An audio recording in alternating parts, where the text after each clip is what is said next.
the people that would be Jesus's people considered the Samaritans to be enemies.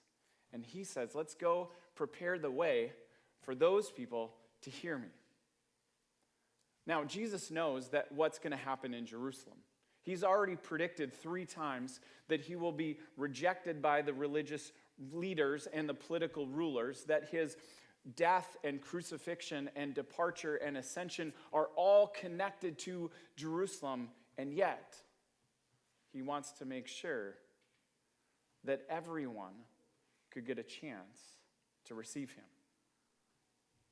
And so he sends messengers. Now, what's really interesting about messengers in the Bible is that whenever it's listed, we're not sure if it's humans or angels, because it interchanges. It goes back and forth. So are these divine messengers that are coming, or are these human planners, like when Jesus sends the disciples to go get the colt to prepare for Palm Sunday? We don't know. We can assume they're human, but we don't have to assume they're human.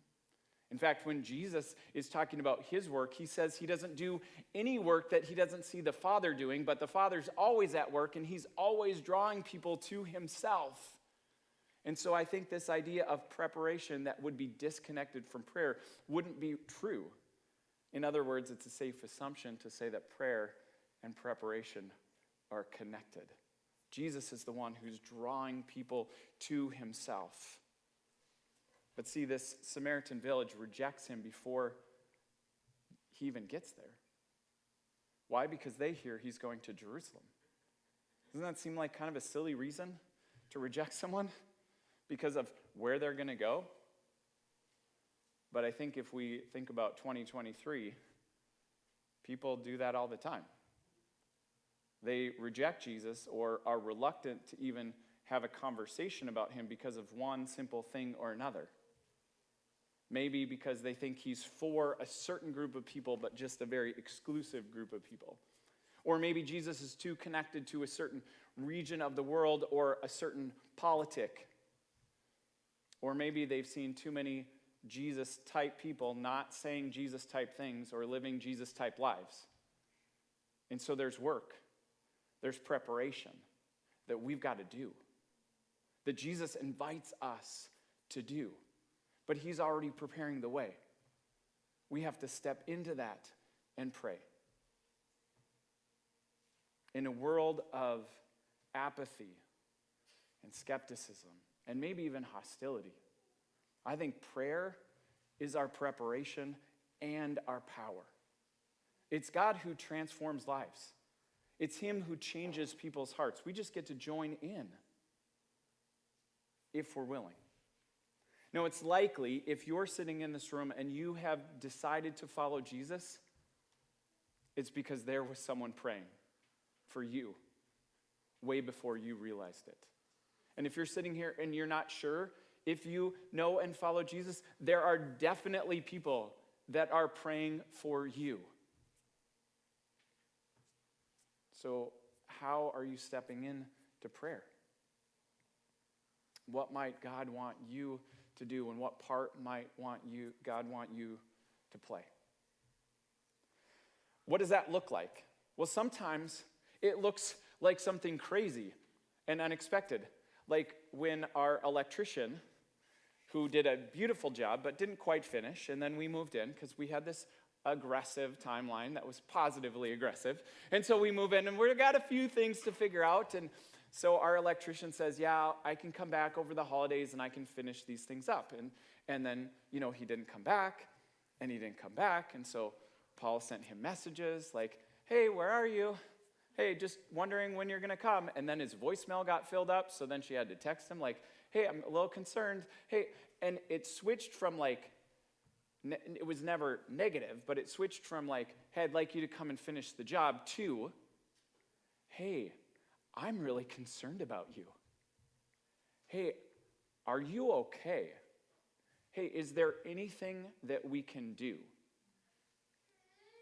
Turns out one of his family members got sick, deathly sick. And that family member needed a transplant. And So he and his sister were on care duty 24/7, and he is not connected to a church. And they've gotten to scratch the surface on spiritual things, but because of that relationship, because of Paula's posture of prayer, she was able to have in-depth conversation, to step in and listen, to speak truth when invited, simply because she was listening. See, sometimes prayer is our preparation. It's what we get to do. It's what we're called to do. So that's first. Second, to live in and love out of this space, to be noticed and missed if we weren't here, we have to invite. We have to live lives of invitation. We get this when it says that Jesus sent messengers ahead to the Samaritan villages to prepare for his arrival. But then in verse 53, it says, the people of the village did not welcome him, because Elijah did this one time in the Old Testament, and he's this great prophet, but Jesus turned and rebuked them. And then they went on to another village. They're in Samaria. Do you ever wonder what kind of a village they went to? It's not like he packed up and said, we're going to Jerusalem now. Probably went to another Samaritan village. Isn't that crazy that people, can you notice my sarcasm if you don't know me? I'm setting up. Can take an Old Testament passage of Scripture that might be descriptive and say, this is what we should do. This should be our prescription. So if Elijah called down fire from heaven when someone rejected him, we should always call down fire from heaven when people reject Jesus. I'm just saying. So James and John are nicknamed in the Bible the sons of thunder. You ever wonder where they get this? Do you want us to call down fire from heaven? I'll bring the lightning. I'll bring the thunder. It's like, but there's, in all seriousness, there's a judgment and a condemnation here that Jesus rebukes, that he has no time for. And I would say that in a world that assumes Christians bring judgment and condemnation, we need to turn and rebuke like Jesus, to not even spend time there, to go where we need to go. I mean, Jesus came to save, not to destroy. He sent messengers ahead to prepare an invitation for them to know him. Jesus has been inviting people to follow him, to listen to him, to believe in him. And why would that be different in this particular place? He never has a tone of condemnation. In fact, the only time it even comes close to that is when he is with the religious rulers that are self-righteous, that hold people to a standard that they themselves barely even hold themselves to. Those are the people that he has the strongest words for. Everyone else, no matter where they are, where they've come from, or what they're currently doing, he brings invitation, not condemnation. So what does that look like in our lives? Well, sometimes people get a little nervous. They're like, wait, Rob. But Jesus, there's judgment, right?